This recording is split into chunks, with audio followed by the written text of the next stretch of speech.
Yo,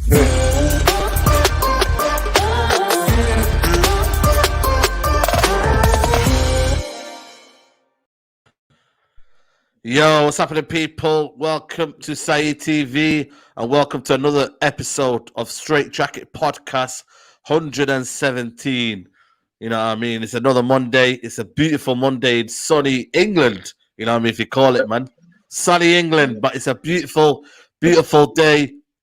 Sorry for the lateness, but, you know, as Matisse says, lateness is greatness.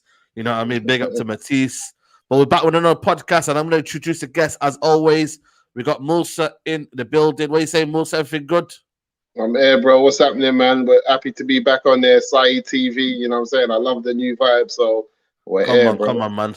We out here, man. You know what I'm saying to you, Nuruddin, you know what I mean? Sunny Manchester. You've been loving life, man. It's been beautiful today. It's been beautiful today, hasn't it? Beautiful. I don't care about the rest of England being sunshine. All I'm asked about is Manchester being sunshine, mate. That's all I'm asked about.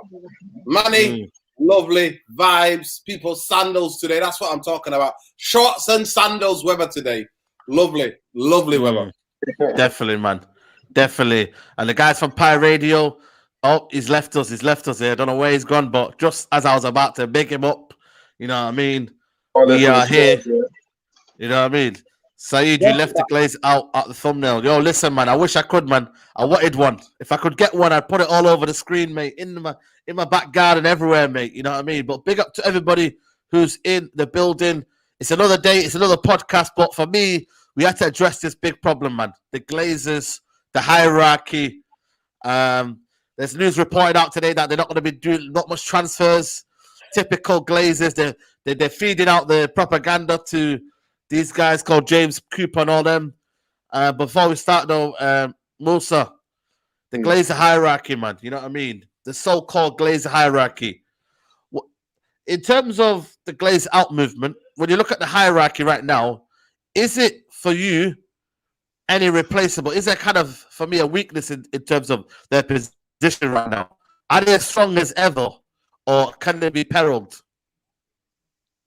The Glazers, for me, I feel like it's always going to be business for them, man. And I feel like until Man United, as a club, as a business, as a company to them, isn't making the money that they're interested in, or they're not getting the dividends or the returns that, you know, that they wanted, then the Glazers are always going to somehow, you know, continue to do what they do.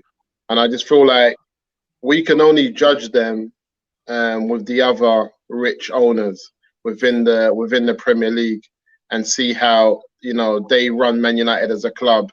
And then we look at the other clubs in the Premier League who are also owned by, you know, rich owners and how they're run and some of the things that they put, you know, within the hierarchy in terms of the processes that they put in play. Yeah, so the processes that they put in play so that teams can be successful on the pitch. And I feel like across the Premier League, there's lots of different owners. And sometimes people say there's 3 leagues within the Premier League, you know what I mean? So there's the top 10, the top 6, and then everyone else. And I feel like owners within their brackets, wherever they find themselves, like we'll say Aston Villa owners, or if we look at the Leicester owners, we look at Everton's owners, we look at Southampton, I feel like a lot of clubs are, you know, are getting the best out of, you know, the best out of their clubs in the positions they find themselves in. Whereas Man United find themselves at the top end. You know, we talk about world football, we talk about clubs like Real Madrid, Man United, Barcelona, we talk about Bayern Munich, you know, we're talking about Juventus. And what's happened is that these other clubs have had cycles of allowing the other giants to maybe take over for a bit while they build, you know, over a period of 2-3 years, and then they find themselves again at the top of world football. Man United, we've just dipped. Like, we thought we was in that same process of rebuilding to find ourselves back at the top of world football, and we went down. We just haven't come back up in terms of, you know, trying to rebuild. And I think this shows the extent of you know, what Alex Ferguson actually done at the club with the Glazers at the helm, and how much he was actually able to do on the pitch to kind of, protect the Glazers and to allow the fans to know how bad it is. And I think the first time I knew how bad it was, being from someone down from London and always looking at the success that we had on the pitch, was when Wayne Rooney was like, I want out. When Wayne Rooney was like, they've promised to buy big players. I'm in the prime of my career. You know, we're replacing world-class players with Bellion and all these type of man, and nothing's happening. Chelsea have just stepped it up. When I saw Rooney trying to get out of the club, I think that's when I started to look into it a bit more, and I realized that, things were going on behind the scenes, that Alex Ferguson, being Alex Ferguson, was doing a lot to cover up on the pitch and the way we played the game. But since then, and then he left with David Gill leaving, and then Alex Ferguson, I think it's just exposed them big time in terms of it's just exposed the connection they have from the first 11, the squad, the playing on the field, and the actual business of Man United. I think there's a big gap between the two. And I do think that there can be a successful Man United with the Glazers at the top if they do something. If they do what Noradine talks about, which is allowed to bring in real structure around it, because I don't ever look at it as a money thing, that they haven't spent the money. They have, but they haven't spent it wisely, nor have they spent it after being advised, properly. And they've taken advice from the wrong individuals within the club, and then it's left us where we are, because you don't spend the amount of money Man United has, and you're not also at the level that we are in the pay bracket. I think we're in the top 3 pay brackets in the world, and find yourselves in the position that we do without having some type of bad advice somewhere down the line. Do you know what I mean? So that's how I sum up the Glazers and where they are today. So I feel like they can redeem it. I'm not like some people who think there's no way for us to be successful with the Glazers in charge.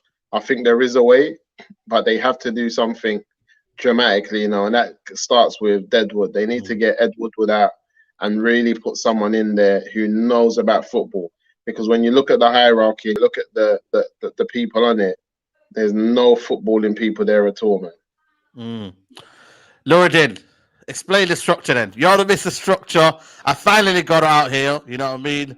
We finally found somewhere where you can find it. Can anyone see that, by the way, guys? People, let me know if you man can see it or can see it, yeah? So with the graphics and that, we see you, fam, shining and that. Yo, we're trying, man. We're trying, people. We're trying. Okay. You know what I mean? Took a while, man. It took a while, but we got it up, man. Mr. Structure, talk to us about everything, man. Give the people an indication of this structure right now. You're on mute, Norden.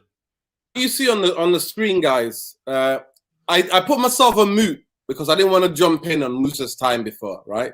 I've got to get better at this. I don't want to jump in and start screaming, going like a man. But Man United drive me to that. Man United drive me to that. But this is the show of all shows, because today we are in the nitty-gritty about the hierarchy, club hierarchy. So as you can see, guys, obviously it would be the owners. So that's Joe Glazer, is the head of the... He's the one that representing the family as the owner of Manchester United. So before, I just want to break it down. Can I do this before you go, mate? Just a super chat before you go. Guys, do you think the new structure and having a deal with will do better and quicker signings? Will we get more value for players we sell? No, you can quickly answer that one. Maybe that will go in hand with what you're saying. We will get younger players that are never going to be ready in the next 5-6 years. They'll do that. I think they'll do that well, because that's what we've been doing in the last 4 or 5 years. Well, yeah. Especially the last 3 years, we signed very young players, and we're like future FC. In the future, we might be good in the future.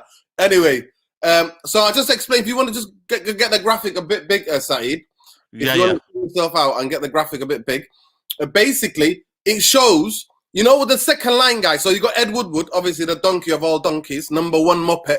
Ed Woodward is there, right?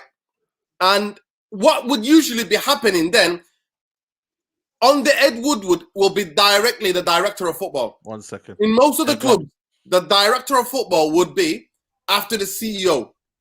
But what you can see in that structure there, what some of you could see, is that the manager and the director of football are on the same plane. They're on basically the same level. So as well you can see there, Ole Gunnar Solskjaer, John Murta, the hierarchy, they are both of equal footing in terms of the power they have at this club, right? You made it brilliant there, Saeed, right? So there, as you can see, and then obviously you see the coaching staff, you see making feeling up, and here what you can see is Matt Judge. Now I just want to explain to people, just to back up a little bit, when the Glazers took over Man United about, I think was it 2005? I think it was 2005. Yeah, over 15. It's about over 15 years ago now. They did not spend a penny. They just borrowed from the banks. They didn't bring any of their money. They spent majority of money from the banks. And what they then did, yeah, man, presentation like it's office. Take it about, mate. Like I'm back in uni again. Breakdown. What they did was they levied Man United on the bank, and the bank gave them the money. They borrowed the money to buy Man United. Ed Woodward is the key. Matt Judge is on here, right? Matt Judge is there. It's weird. I can't see Richard Arnold. I can't see on that structure where Richard Arnold is. But Richard Arnold should be there as well because he is the guy. Richard Arnold is on there. Yeah, Richard Arnold is the guy. So Richard Arnold, Matt Judge. So Ed Woodward was the guy that helped to get the club. Whoever had the shares in Man United when McManus and McMahon, whatever they're called, those horse racing guys that Fergie argued the Rock of Gibraltar about, it's mad, absolute Man United history. Basically, Fergie, the owners were Irish guys who were heavily into horse racing. Fergie had a bus stop with them about a horse called Rock of Gibraltar. Next minute, my guys, they thought they were going to get burned alive if they ever sacked Fergie. Can you imagine the owners of a club being more scared of Fergie because they thought, if they sack Fergie, you could imagine the Irish guys here. They've got bare United fans in their families. And they thought, we'll just sell the club because they argued over a stupid horse. Next minute, Glazers come in. Woodward is their guy. Woodward is their investment banker. He's a banker. He came from, I think, one of the big banks in the US anyway he worked for. And he came in and he helped to buy the rest of the shares. So they had, I don't know, about maybe 60 or maybe... I can't remember the numbers, but over 50%, that's what the shares that they had. McManus and McMahon. Now, some of the shares belong to the Manchester University and some of the businesses in Manchester. So they bullied everybody else to get the club. When they took control of the club, Ed Woodward became like one of the Glazer family. His surname should be Ed Glazer now. That's what it should name. In reality, yeah. He helped them to buy the club. That's the new name. That's the new name for him. That's the new name for him. And that's why he's allowed to run amok. That's why he's allowed to do what he's doing, right? And then he bought in Matt Judge and Richard Arnold. Guess where they all went to university? Bristol University. Bristol University, yeah. So basically, we got it mates. It's just all the mates, basically. It's not a mates party. That's what I'm saying to you. And now you can see the rest of it is all mates jobs. Till Nicky Butt smashed that mates business. Smashed it out of the water last week by saying, I ain't nobody's mate. I'm walking out. I'm doing a runner. So as you can see there, a director of football could be able to sack the manager, should be able to sack the coaches, should be able to get rid of players and bring in players. As you can see, John Murta, the Muppet, is just a guy who's been there for the past 8 to 9 years, right? That's his name. John Murta, the Muppet. That's his full name. As you can, he's been there. He came in when David Moyes came in. But David Moyes was like, I need somebody with me. I can't come to the club. I need somebody with me who can help me. And basically, they made him head of youth and whatever development. That's what his job was. And what Alan Dawson has got now, that's what he had, right? And he was sharing it with Nicky Butt when Nicky Butt was there. That's why Nicky Butt was gone, because Nicky Butt didn't get promoted to be director of football. And Nicky Butt got even demoted to just the head of development at the bottom there, as you can see on the hierarchy. So that's why he walked. Darren Fletcher came in and was like, yo, I'm gonna do more. That's why he walked. We can all know why he walked. Someone saying John Furlow. John Furlow, people are saying. Yo, John Furlow is staff. Yo, he's been on furlough for 9 years before COVID. Before even we knew what that word was, man's been on furlough. So that just shows you. So we are jobs for mates business.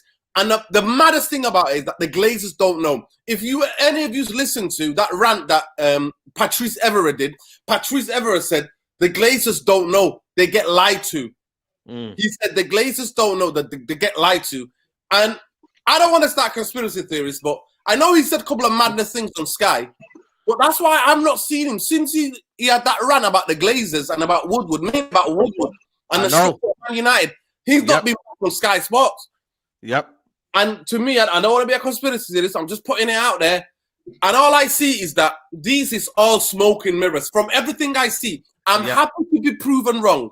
I will literally print out this structure, this Man United club hierarchy. I'll print it out and I'll chop it into pieces and I'll do it live on camera and I'll eat it bit by bit. If these mans go and do a mad one and go and get the DM that we need, go and get the Lord, let me stop you. No, they did that, I would eat my words. I would eat the words on paper. And I would literally eat it. But I don't think they're going to do anything. I think it's jobs for the mates business. That's what Man United are now.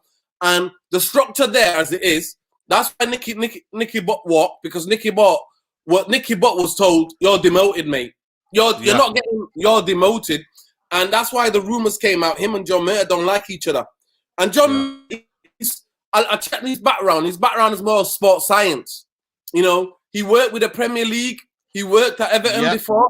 But where does he get the qualifications to be a age like? Because football are almost, they're like super agents. I want the audience to understand that they are like a super agent. They have got all of the look at Campos. That's rumored now to go to Real Madrid. He's been in the game. Paul Mitchell, Mochi. You know what I mean? Mitterland. And it's another Liverpool. Apparently, it's a Liverpoolian, this John Murto as well. From Liverpool.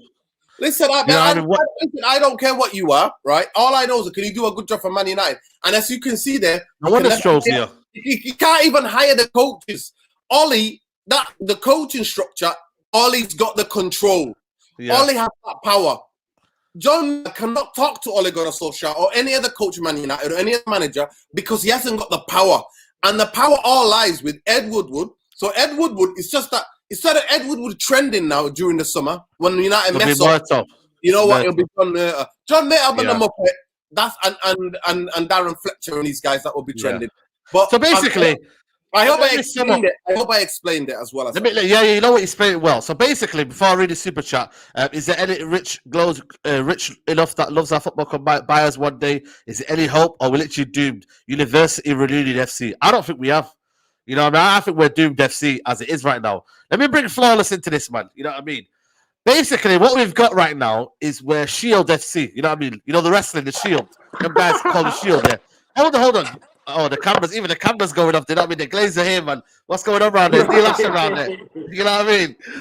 Basically, guys, what's happening right now? We've got two shields now. We've got a shield for Woodward, which is John Murto, and Ole Gunnar Solskjaer is another shield for the Glazers. So basically, these men are basically like barricading the Woodward and them man there. They're basically barricading them, bro. Yeah, we're doomed, you know. Basically, they've literally done the ultimate protection job here. The ultimate protection job. So Flawless, man, I don't know what's going on around there, but we're Shield FC now. That's another one, guys. Shield FC. We're another FC in that. Shield FC, Foot Locker FC. What did Nuruddin say? That donkey, Ed Woodward. Yeah, man, it's peak. Like I said, we're not built. I say this all the time, and the Shield wasn't awesome group, but it's not that type of Shield. We're more Shield, the Avengers. You get what I'm saying? You see how the Avengers prospered when Shield disappeared, and that's when the Avengers went to next levels. But anyway, that's a whole other thing. We already know. I say this all the time. I say this on every show. With the Glazers and the board and Woodward, etc., we're not built for long-term success. The only thing we can do is because of the players we can attract, simply because we are Manchester United, and the money that we spend as well. We can attract players that can help us win trophies. And we've seen this in the past. People talk about the Glazers, this and that. The Glazers are bad. 1,000,000% the Glazers are bad. No one's not saying they are. But they took over in, 2005? All right, Fergie's the GOAT. He won everything under them, as bad as it was. Yeah. Moyes came in. Moyes wasn't good enough.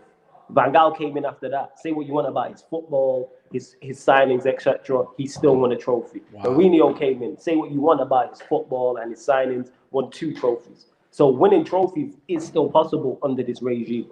So that's how I'm looking at it. The only thing we can hope for is short-term success. We might still win the Europa League this season, despite being underneath these. Like I said, we all need to come together and somehow. I don't know what the solution is to get rid of the Glazers and Woodward and that. But one thing I do know, if we get rid of this manager, we'll be in a much better position. Simply because all I'm asking a manager to do is come in and get the best out of the situation you have.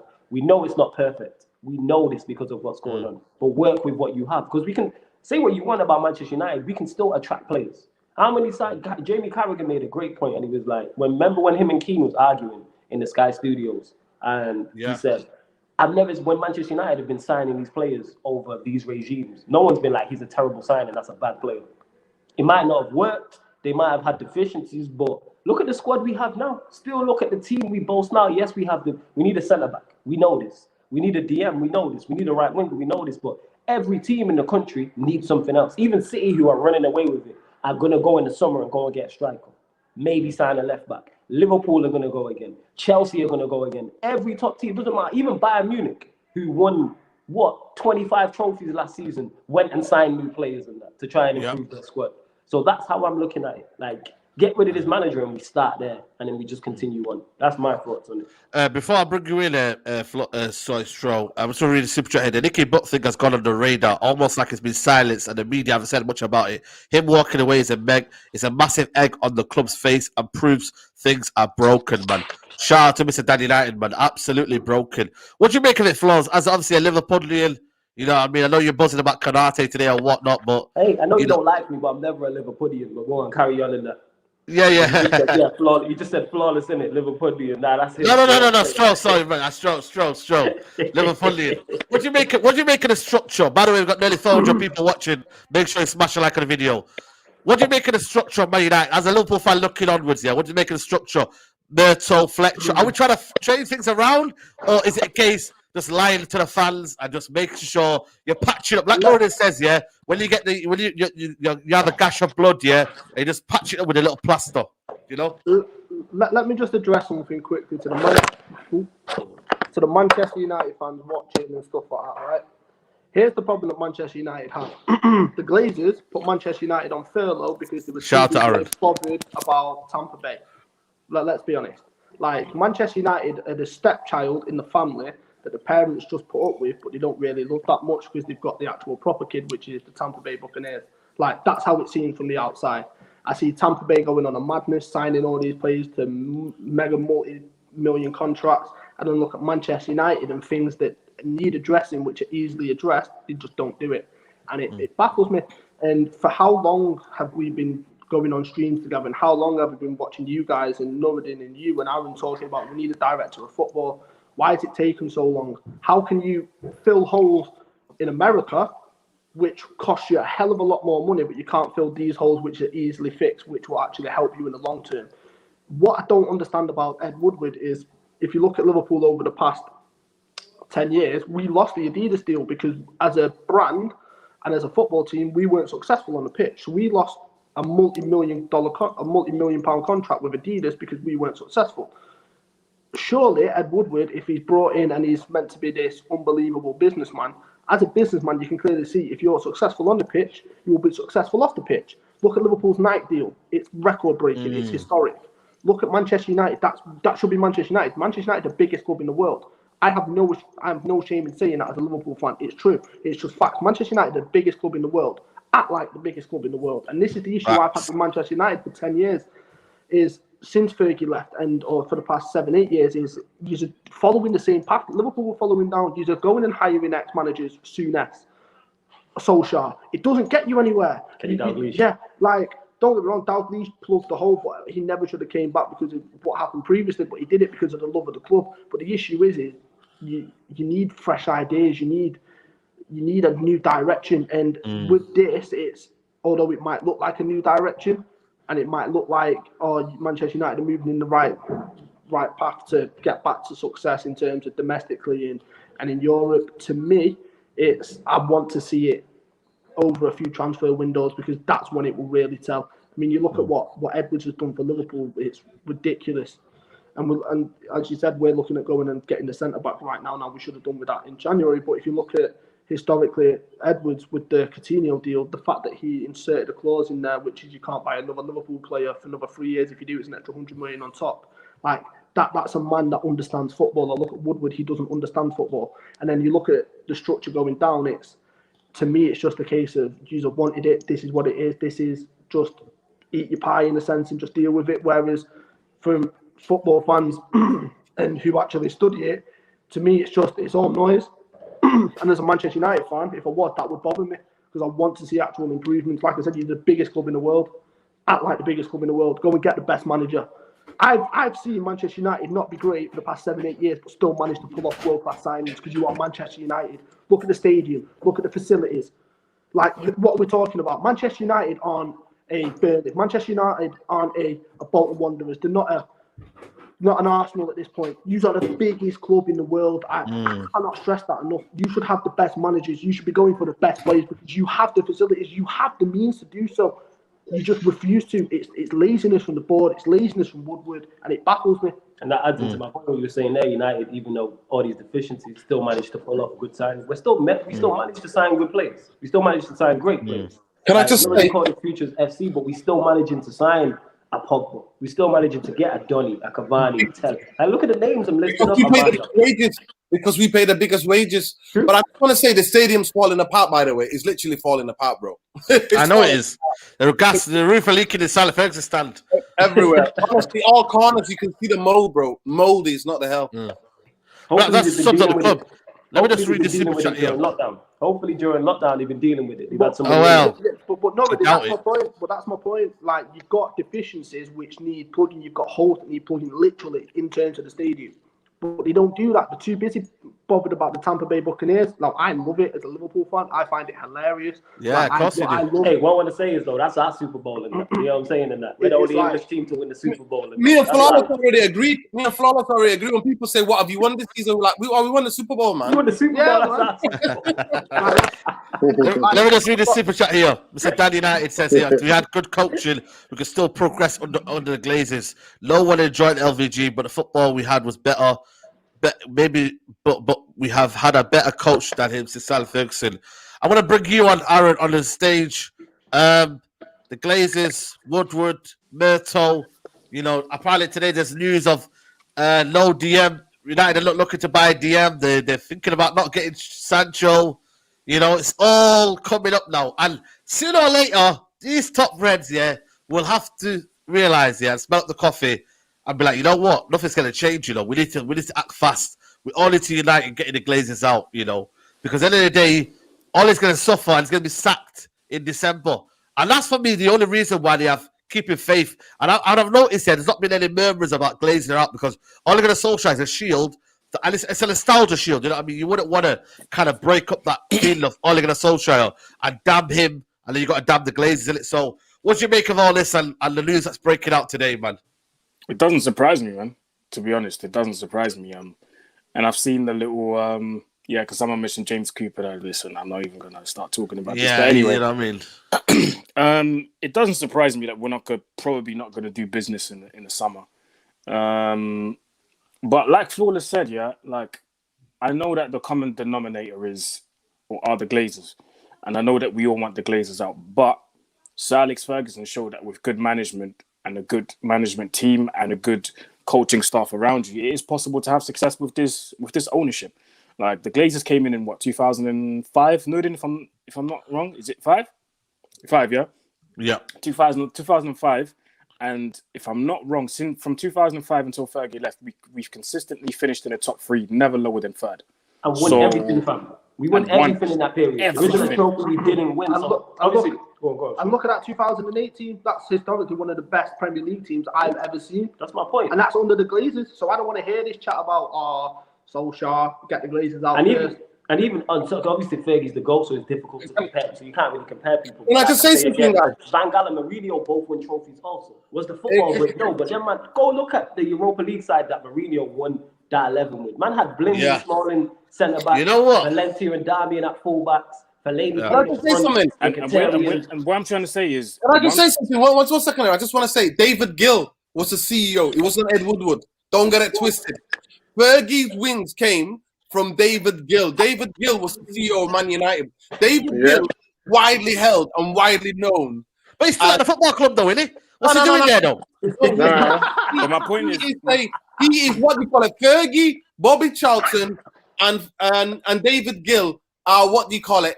Diplomatic directors. They're just there for the, like, they're not involved in the running to the ins and outs. What is this, a dictatorship then? It's a dictatorship again. But what I was trying to say was, Wow. and I forgot this point that Nude had made.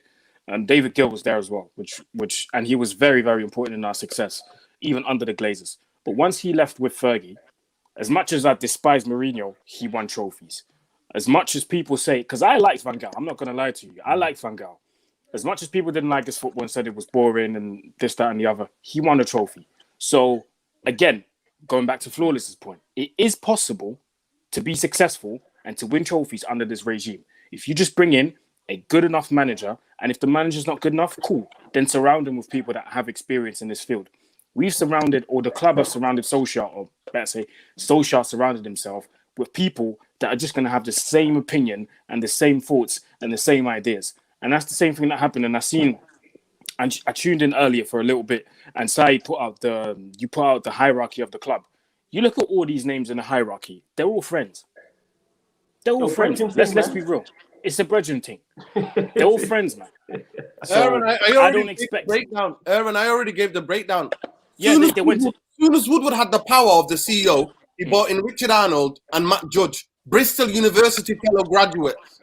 Right, he went to university, and then the structure became jobs for the boys. Jobs for the boys. That's what we are. Jobs for the boys. I ain't gonna lie. If I took over a football club and became director of football, all you man are coming with me. Let's be honest.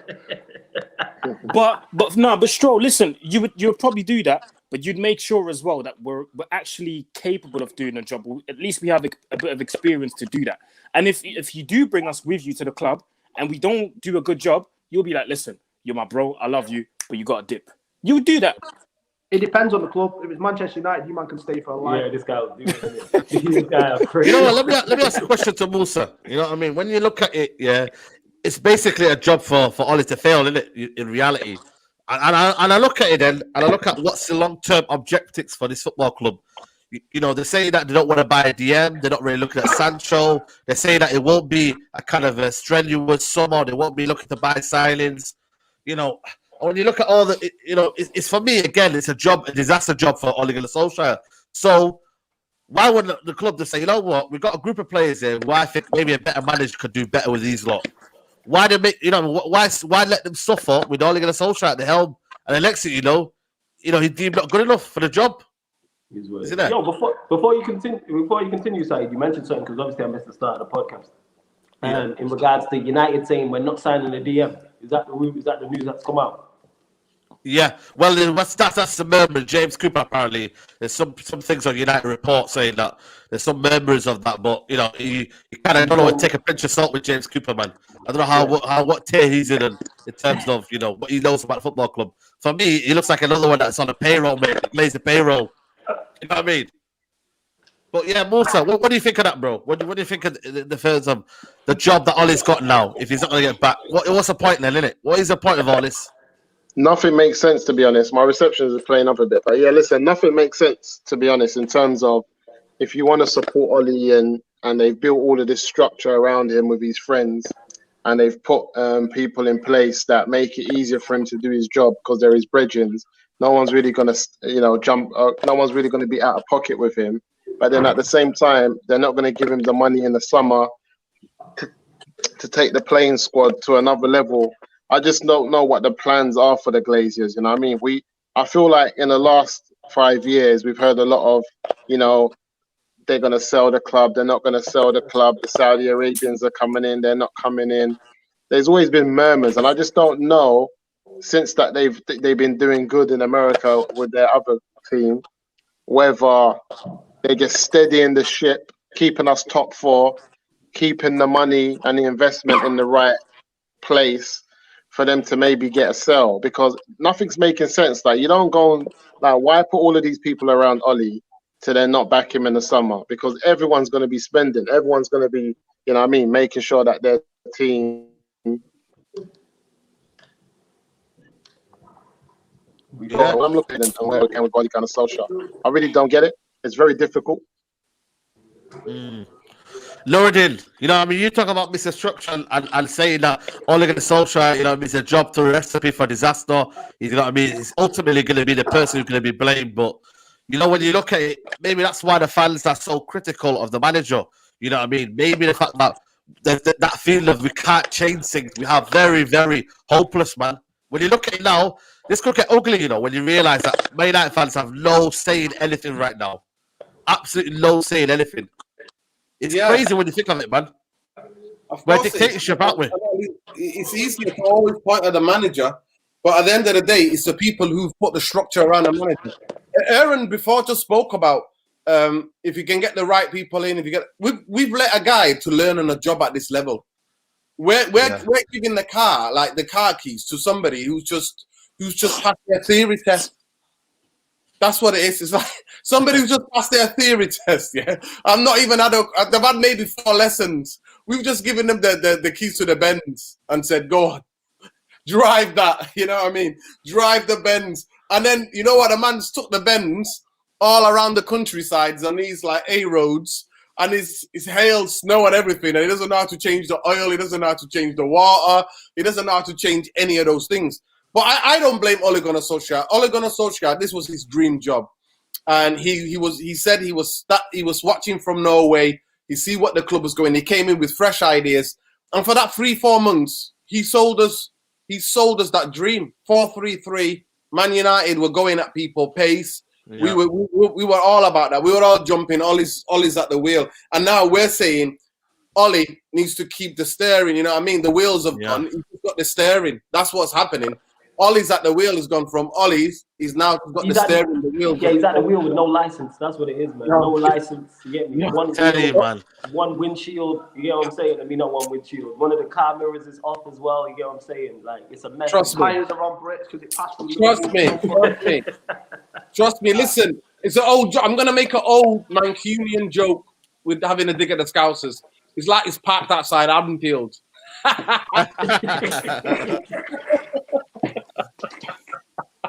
Oh my God! Hey, those of you know. Those of you know. Anyway, I love Liverpool. Liverpool's in my heart, people. You know what I mean? I love the city. I love the people. What I would say is that you know what? People are watching this. Park Manfield is fantastic. Yo, people who are watching this, I want them to understand. Ed Woodward is the guy who controls it. So I've been really like looking at it, the Man United, and looking at what the Glazers, how much they know, how much do they know the run-ins, the day-to-day of Man United? They don't. These 3 bankers have took over this club, and we are at tomorrow. If the Glazers change, Woodward, Arnold, and Matt Judge, I would say, okay, bring some people in. And I want to go back to what Stroh said. Stroh said that we're Man United, we should have the best. The idea that we've promoted somebody who's been at the club for 8 years to become the director of football in the weirdest hierarchy, right? It just tells you everything. Nobody can come. Paul Mitchell. So if those of you who are like, hey, I don't want Campos, who the hell is Moche? I don't want Moche. He don't know nothing about Man United DNA. If you're that people, right? Then Paul Mitchell is actually from Manchester. He was one of the most successful British sporting directors in recent years, working in different leagues. Why don't you get him? There's Campos. For me, the idea, I want to just give this quickly, this historical context. Sir Alex Ferguson put Manchester United on an absolute train that just kept climbing. Trophy after trophy. Challenging after challenge. And you know what? They had all of the commercial interest to come. But when Woodward and that got hold, they actually went down. Liverpool are catching us up. Leicester City are up there with us. Arsenal are there. City, you are City. When Robinho signed for City, Robinho went, I thought I was signing for United. We're going to Old Trafford. They were like, no, you're not going to Old Trafford. You're going to the Etihad, mate. And it's like, what? I thought I was signing for the Reds. No, that's how bad it is. But all of them are catching us up now, right? Because Manchester United, in terms of when people go to me, oh, Ed Woodward is a fantastic director. He's a fantastic CEO. He brings loads of commercial. What are you talking about? Fergie put us on an absolute rocket. We were well ahead of everybody, and now everybody's around us. And like Stro said, we would lose high-profile sponsorship deals because we're not going to be able to be in the Champions League. And I want to come back to Ole Gunnar Solskjaer. Ole Gunnar Solskjaer is not his fault. It's his dream job. He's doing what is best. But his best ain't good enough at this level at this moment in time. But there's no structure around him to help him. Yes, I know what you're saying about everybody can win a trophy. Those other guys have won trophies, have been successful. Van Gaal won a trophy. Jose won a trophy. At the end of the day, they're gonna sell him down the river. And I'm gonna say something to you. I said it, Said. I always tell you this well in advance. I'm gonna say this to you now. Unless something drastic happens with a structure, as soon as it came out, I said it. I'm sure I said it to Erwin as well. Ole Gunnar Solskjaer is going to be here for another contract. He's willing to be here. All of the things that they're coming out with the propaganda, DNA, Man United DNA, I think he could be here for at least 5 years, 6 years. You know what? You know, someone says there, Mr. Daddy Dye says, I'd love to see Nuruddin as DOF. Please, bro. That would be a lovely, lovely sight, man.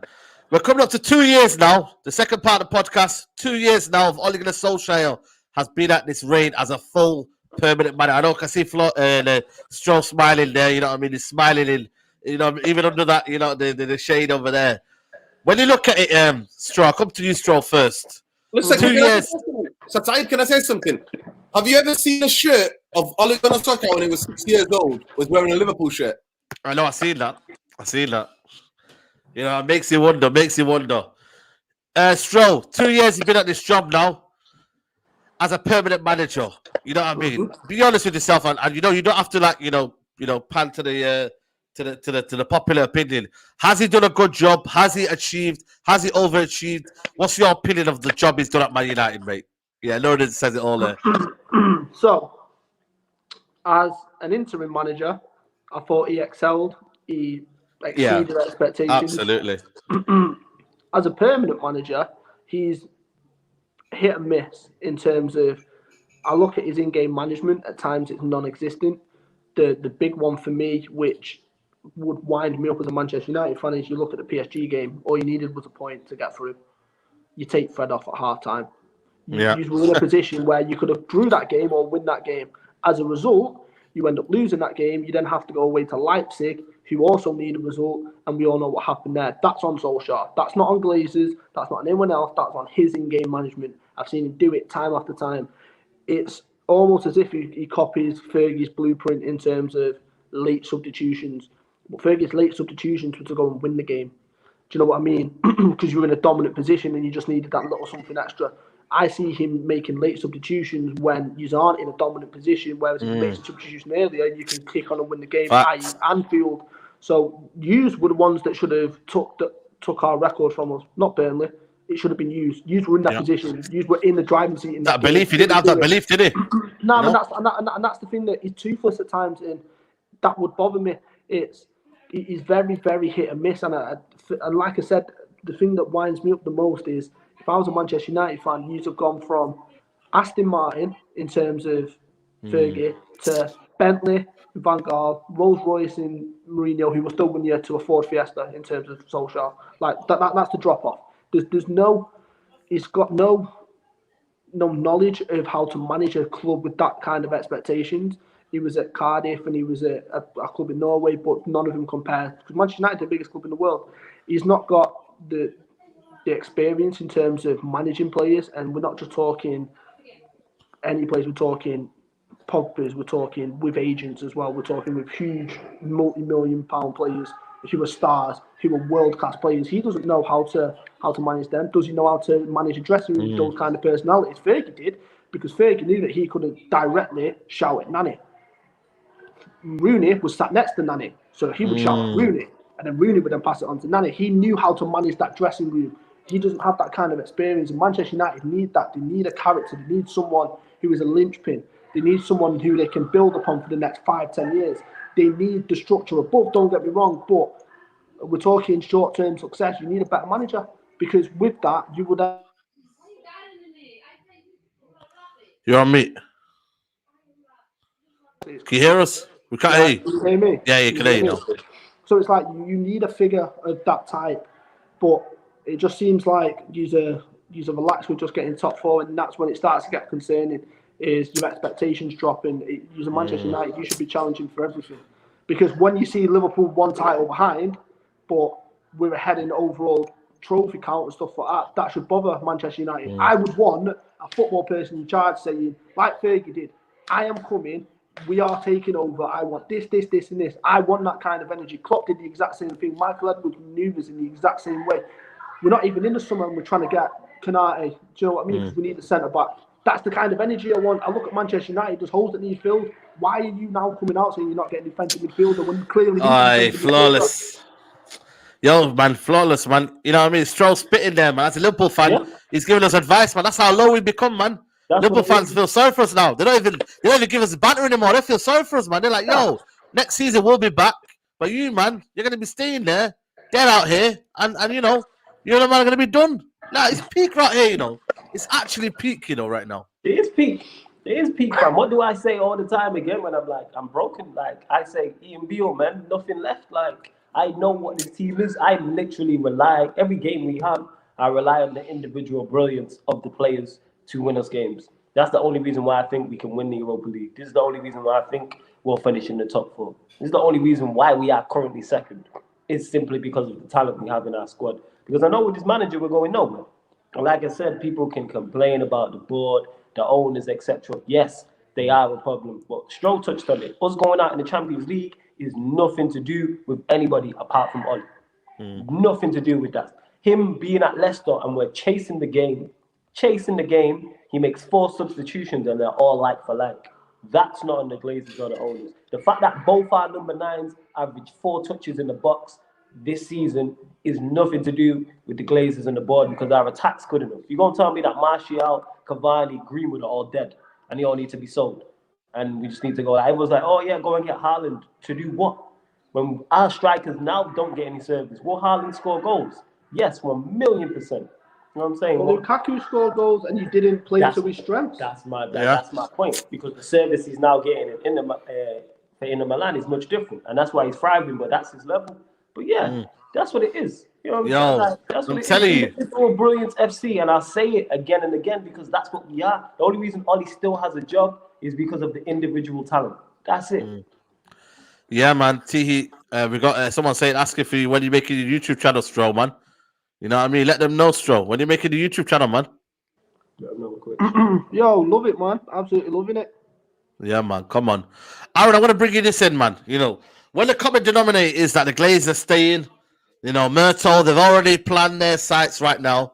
The common denominator is the only way you're going to catch Man City Liverpool is reality to change managers. And that, for me, is the easiest solution right now. Because right now, they're saying that, I know, Nuruddin, I'll come to you in a second. They're not going to change the structure of football club. They're not going to really kind of bring in people like a Compass, like Monkey, Phil Mitchell, all these guys. They're not going to bring them in.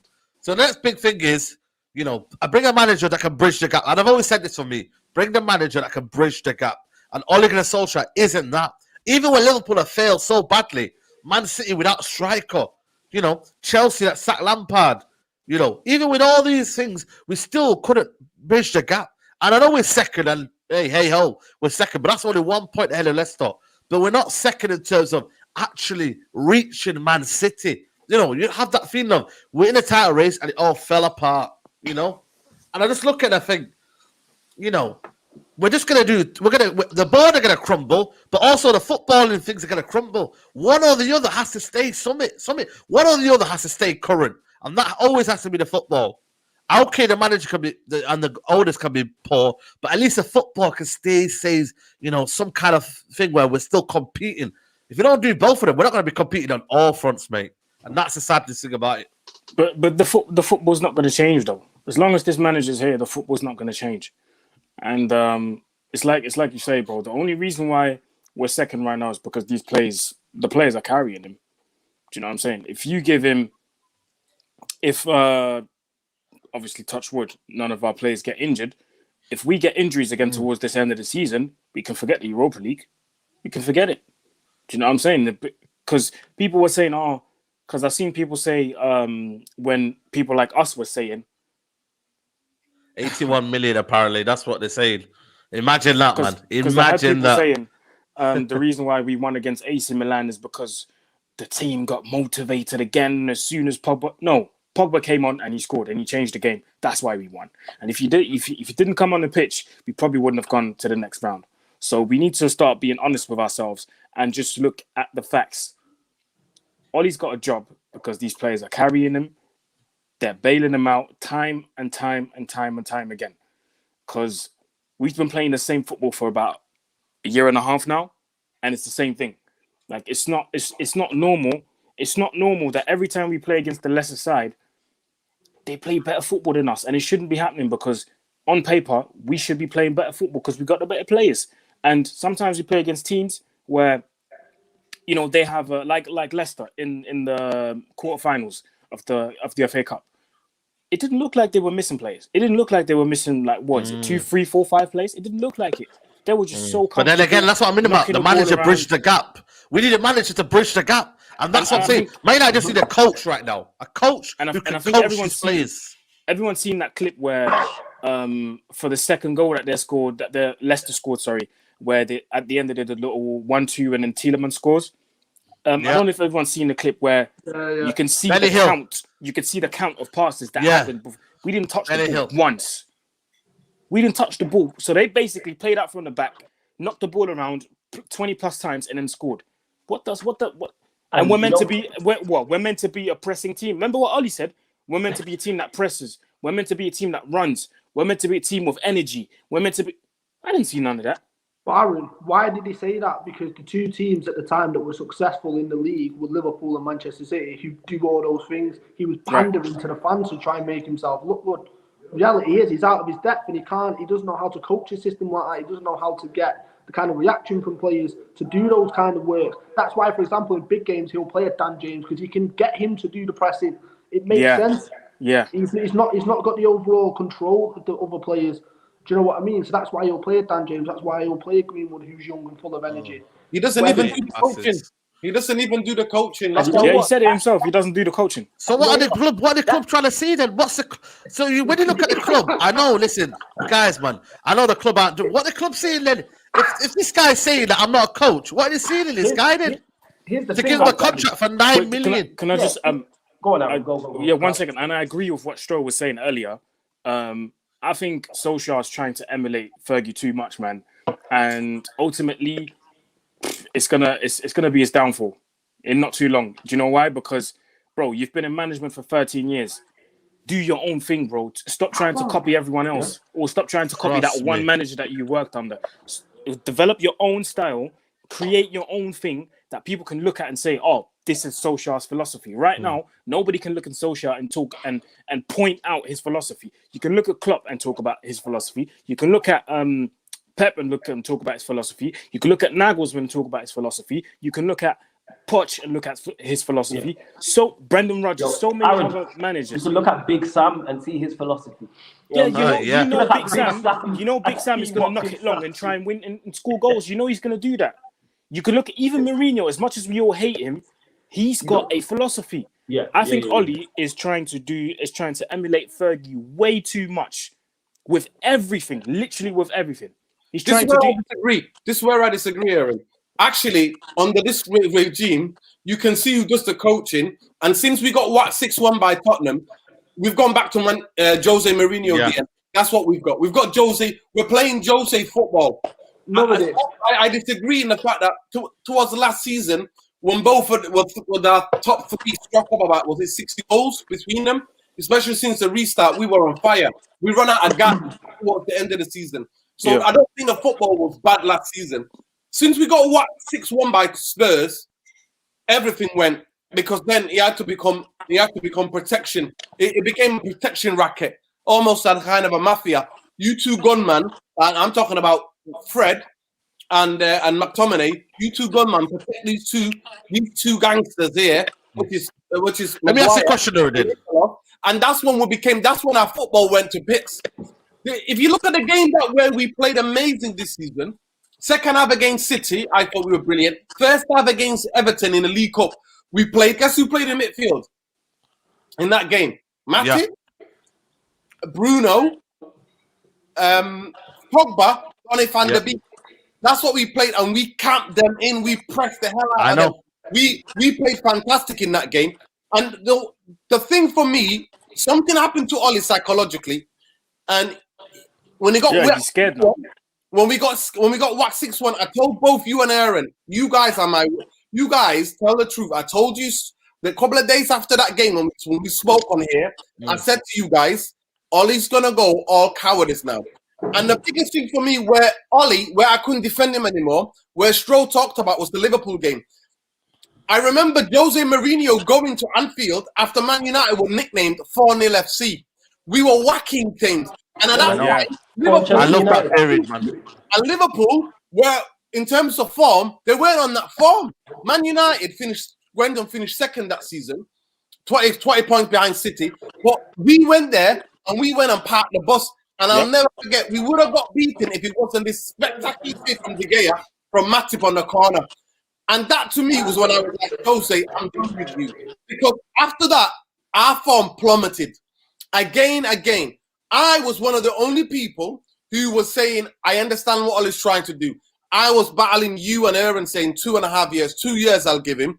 And I can see after that, if I can't see what we're back now. We're 2 years now. Let me ask you, we're 2 years now. Let me finish my sentence. But after that Liverpool game, I remember I went on Sarcasm City, or subscribe to that channel, people. Watch along. And I was going berserk. And then guess what? Every team, 6 teams played Liverpool after that. And all 6 teams beat Liverpool. Why was I going berserk? It's always the Liverpool game at Anfield for me. And me falling out of love with managers. And Ole Gunnar Solskjaer, that's when I stopped defending him. I stopped defending that because I already understood after the 6-1 what he was going to do. Then he did when we had the best opportunity to ever beat Liverpool at their ground. So you just waiting for the sack then now? You just waiting for it to be announced to be sacked. And then now what we've got is Kieran McKenna and Kieran McKenna and Michael Carrick playing Jose Mourinho tactics. That's what happened with Man United now. Well, Carrick and McKenna were under Jose Mourinho, weren't they? Yeah, and this is it. So that's what we've got now. That is what we have. The football, all his time, is not been terrible. It's been exciting at times. But since that 6-1 against Tottenham, and then since he's come out and said, I don't do the coaching, most of you know, Said, I went and did the research. I'm not going to lie to you. I spent hours and hours on YouTube looking at how Mulder played. Anything I could find how Mulder played. Guess how Mulder played? Mulder played to similar. What is Mulder's level, though? What is Mulder's level in terms of... Was it League One? League 1, League 2? It's about the style of football, so let me finish my point. Mulder played 4-3-3.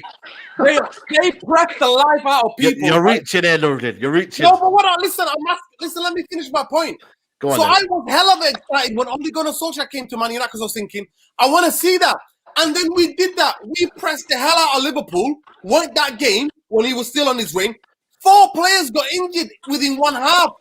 Rashford played on with an injury, right? We drew. I think we drew 1-1 or whatever it was. After that, he stopped doing coaching and he jumped ship because our players were not robust enough to be able to play that 4-3-3 formation where they have to press. Yeah. And it happened to Klopp, when Klopp came to Liverpool, their players were getting injured because the system and the style of play was good. But Klopp stuck with his philosophy. He stuck with it. He cleared out loads of players and brought in players who could play that system, and he coached those players into it. Ole Gunnar Solskjaer jumped ship. We got beat by Tottenham, jumped ship, and now Kieran McKenna and Michael Carrick, that's the tactics we play. 2 experienced coaches. Can I ask you a question then? Let me before I read the super chat, bring back Ollie, interim manager. He played with fear and attacked. Yes. I agree. Since Spurs lost, we haven't been the same. Turn to Jose. Let me just rebuttal this before I bring in Stroll. You're talking about Mulder and all this, yeah? Mulder don't talk highly of Ole Gunnar Solskjaer. Cardiff don't talk highly of Ole Gunnar Solskjaer. So this style of play, hold on. There's a goal yesterday. I was watching it. No, they do. I was watching a bit of Haaland, yeah? Mulder love him. They want to bring him. They don't, man. That's the only place he'll be welcome. Either the Norwegian job or the Mulder. Because Mulder never won the league. Ollie went there, they won the league straight away. Shut your mouth, man. Listen, hold on. I seen a couple of goals, yeah. I seen a couple of goals for Mulder, mate. Bloody hell. Haaland was doing backflips, spin around the keeper. Listen, man, that league is terrible, man. That Norwegian league, yeah, is terrible, mate. You know what I mean? I could get a Sunday league here from Manchester, mate. I get Stroh's team. What's your team? Urmston FC. Urmston Town.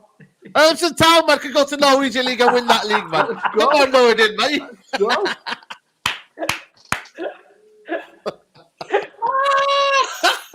Urmston Town can go there and beat that Norwegian league. I think the Solskjaer did Don't forget that. Listen, give Stroh the job of Mulder. He'll turn them into Europa League winners, mate. Give Stroh the job to Mulder. Stroh the job, man. You know what I mean? Better than, you know what I mean, Ole Gunnar Solskjaer, mate. But go on, Stroh. Now, here's the thing, right? So, he went from coaching to not coaching, yeah? Yeah. He's reverted to the Fergie type. Fergie didn't coach. Fergie was focused on management. He had the coaches that he trusted him, and he had the coaches that he knew would get out of players in the training, and he did the man management, he did the management in the dressing room. So what I'm seeing from that Tottenham game onwards is cowardice. What I'm seeing is the lack of backbone. What I'm seeing is the lack of experience to pick your players back up and you go again, because let's not forget, we lost heavily on that day as well. 2 months after that, we were top of the league, even with injuries. And what's happened since then is our injuries have just spiraled out of control and our season fell apart. You could have done that. You had the chance to capitalise this season if you had a better manager. Look at Manchester City. Manchester City run away with it now. They weren't running away with it at Christmas. They were under the radar. They had a poor start to the season, and City fans will tell you this. This was the ultimate season for Manchester United to kick on and capitalise.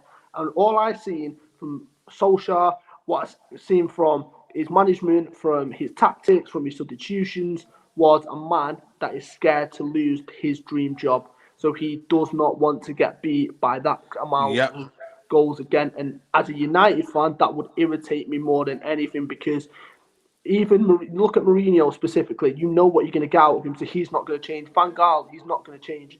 Fergie was not going to change. Solskjaer he's out of his depth.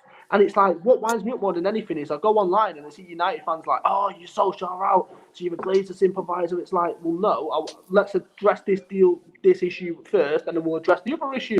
Rome wasn't built in a day. You got to do one at a time, man. Rome wasn't built in a day. We all know that saying. So how are you going to try and get rid of both at the same time? Doesn't make sense. You get rid of one, which will give you short-term success, and then you go for the main one. Look at what Liverpool did. Liverpool didn't like Hicks and Gillette, so they got rid of Hicks and Gillette. Liverpool did not like Hodgson, they then got rid of Hodgson. You can't do both at the same time. Preach. Yeah. And this is what winds me up about Manchester United fans is all I see is just constantly at war. Oh, I'm a GLAZER sympathiser. Oh, you want Solskjaer out? Oh, I'm Solskjaer in, but I hate the GLAZERs. It makes no sense. How you're not both of them out, I don't know. Yeah, this is what I mean.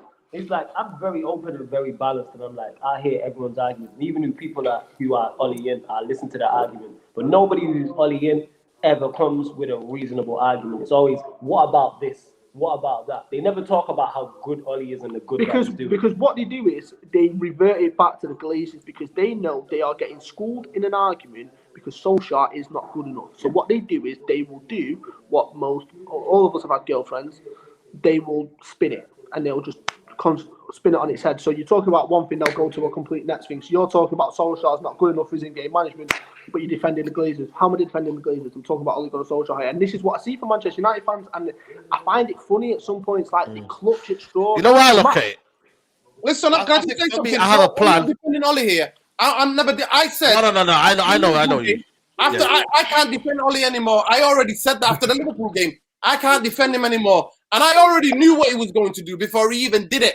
I knew, because he thought, this is my dream job. We got whacked 6-1. He doesn't understand that. That was, Man United were not fit. Tottenham had about 3-4 preseason games. Man United just came back from the Europa League. Was a couple of weeks the players had off. He doesn't put all these things into it. That the fact that there was a red card, the fact that all these things happened, right? He doesn't understand that. Instead, like Stroh said, like I've been saying, after that game, he's afraid to lose the job. So now he's gonna refer to type. Yeah. And Ole was the guy that was brave. That manager. This is by the way.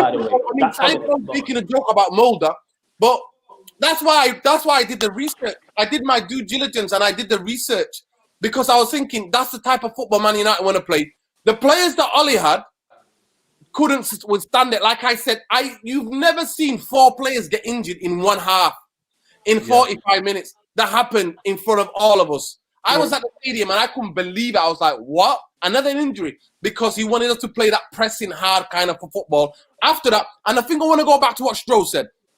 Fergie stopped doing the coaching after about 7-8 years, bro. Not after 2, not after a year and a half. But Nuruddin, you just hit the nail on the head.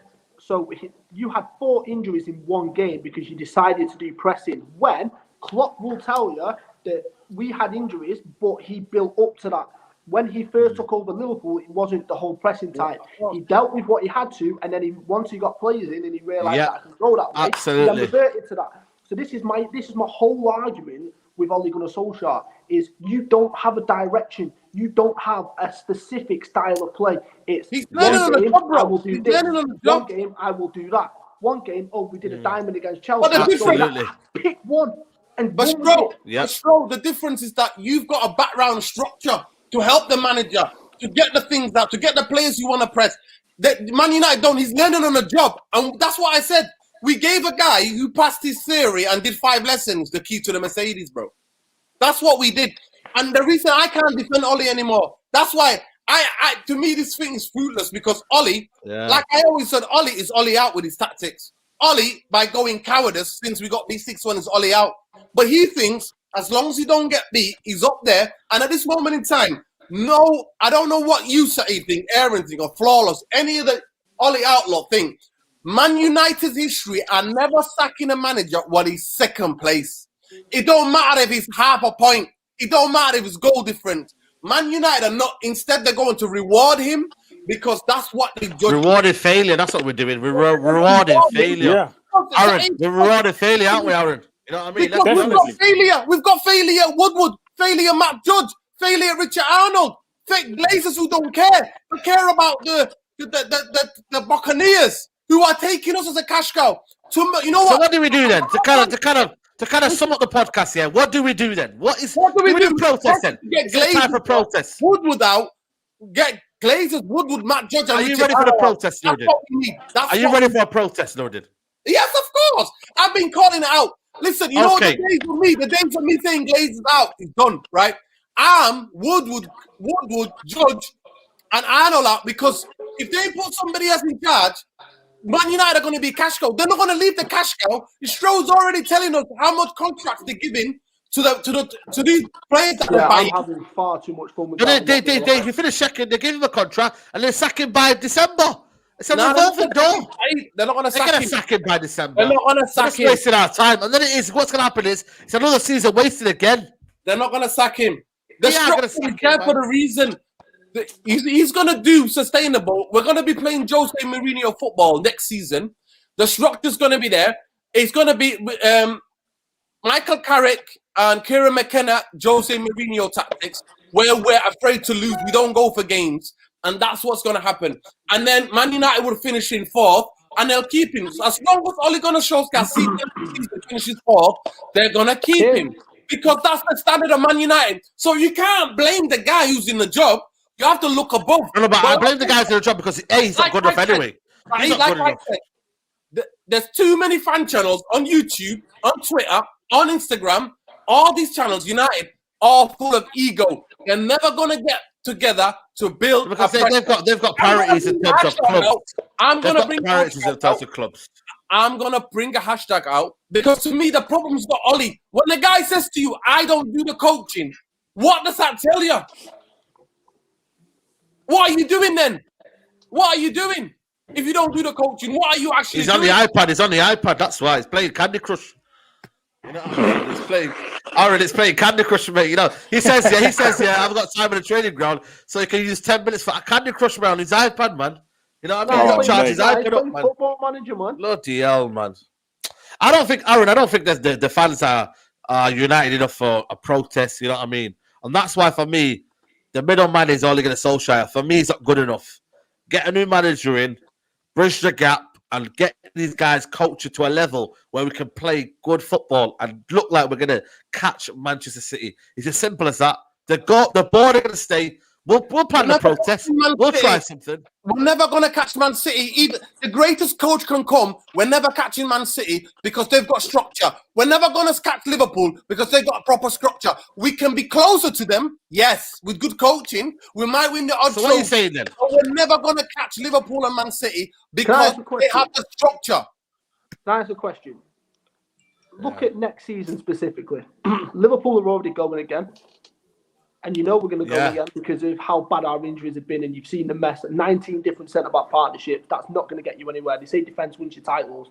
We were never going to retain the title with that amount of centre-back pairings, right? So we're going again. And we're getting Konate, who's one of the most sought-after centre-backs, young, 21. So you've got Van Dijk. We're going to go again. Manchester City are clearly going to go again because they're going to get a striker. So they're going to go again, right? Chelsea now going to be into the mix, yeah?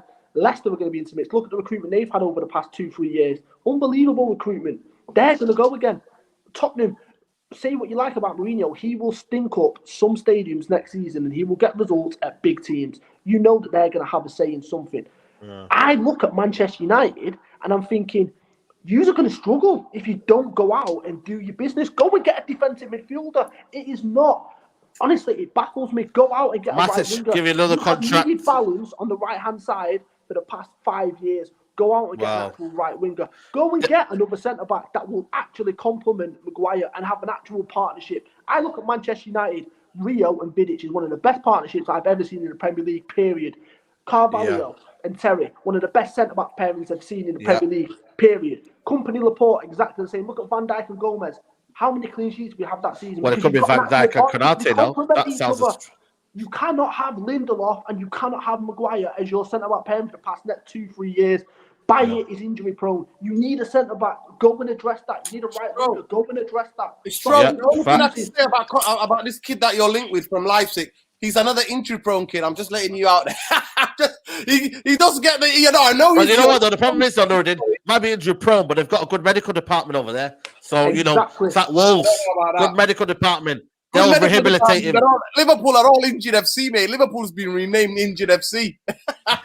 Listen, we're gonna wrap up this podcast. You know what I mean? It's been an amazing podcast. Very, very detailed. No, Aaron, you know what I mean? Aaron, sorry, Aaron. Yeah. So I was gonna say, Aaron, any final thoughts on, you know, where we're going in this 2 years, next contract? You know, you kind of, you know, let the podcast and wrap up the podcast for us. I would say, hang in there. Put your seatbelts on because it's about to be a bumpy ride. So, put a seatbelt.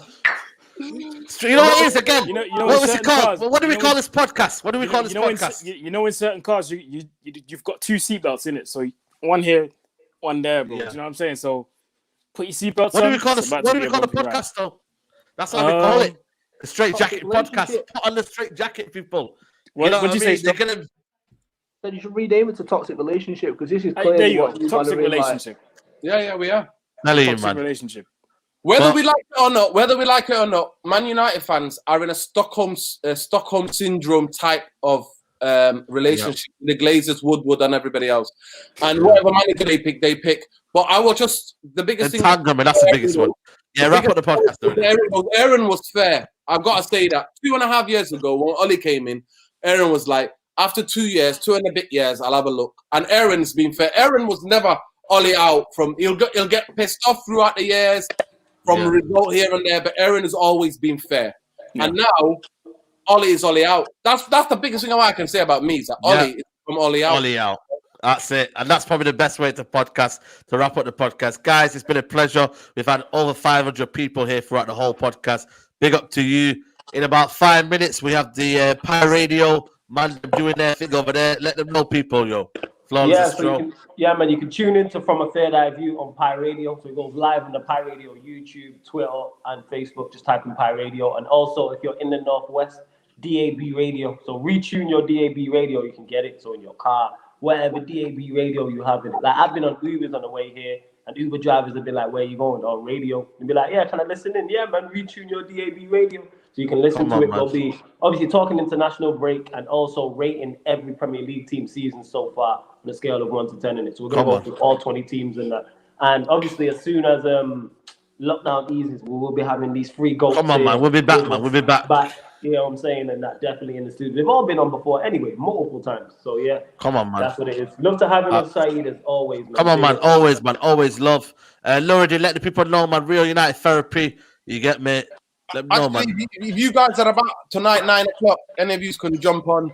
We're going to look at, I'm going behind the headlines of Man United transfer, United's real therapy, where you're going to get as real as it gets from me. The therapy is going to be out, and we're going to break down the reason why we linked with every Tom, Dick, and Harry out there, and why we linked with all those Tom and Dick and Harry. But peace, love, light, people. And again, Straightjacket. I named this. I gave the name to this podcast. So yeah, you know what? Keep it 100 people. Keep it 100. Let's get to 30,000 people. And yeah, man. Big up, man. Yeah, always, man. 30,000, man. Come on, man. Well on his way to, and then when he gets to 30K, we're doing a 30K party. I don't know what. Yo, 30K special, man. We'll do something special, 30K, man. big special on that. Absolutely, man. Aaron, you're on your road to 10K as well. Let the people know where they can find you, man. Yeah, man. Simple. Mr. Aaron UTD everywhere. So make sure you follow me, subscribe as well.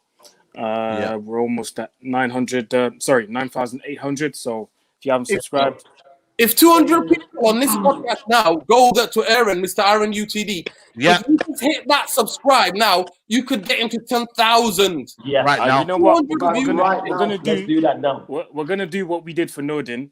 Let's get my channel to 10K before we wrap it up right now. Yeah, let's do it. We might as well. Subscribe right now, people. How many people? We got 400 people right now. 400 people. People, let's have that party, early party, people. Early party. Let's have the early party, man. Let's have it. Early party, people. Make sure you go subscribe. You know what I mean? Aaron, right now, go. Go subscribe. You know what I'm saying to you, man? Probably deserve 10K right now, people. You know what I'm saying to you? Do that mad 10K party on Instagram. Yeah, man. You know what I'm saying? It's all about helping each other. You know what I'm saying to you? Elevate together. You know, the Sarcasm City as well. Make sure you subscribe to Sarcasm City as well. Yo, I can't wait for Aaron to reach that 10,000 because I can't wait for that hella madness colors. You know what I mean? Yeah, I'm telling you. The colors are coming out. I can't wait for the dapper hats to come out, dapper jackets to come out, bro. Trust me. I can't wait for that Congolese moves, mate. I can't wait for those moves. That's crazy, man. That's crazy. Get Aaron, like I said, get Aaron to 10K ASAP. Make sure you subscribe. You should be subscribed to everyone here anyway. And that, yeah, look for that Bradley Sarcasm City. We're gonna go set up a pie now. Come on, man. Yeah, set up now. Make sure you subscribe. Literally, all the people in the video. They're literally in the link in the description. There's a hyperlink there. Hit on the hyperlink. All their channels are on there. Make sure you subscribe to the people, man. Also, before I go, subscribe to my YouTube channel, which is the Tampa Bay Buccaneers. Shout out to the Glazers. Louder. On that note, we're going to wrap up. Oh, mate. Guys, like the video, subscribe to that Essential. And we're going to be back.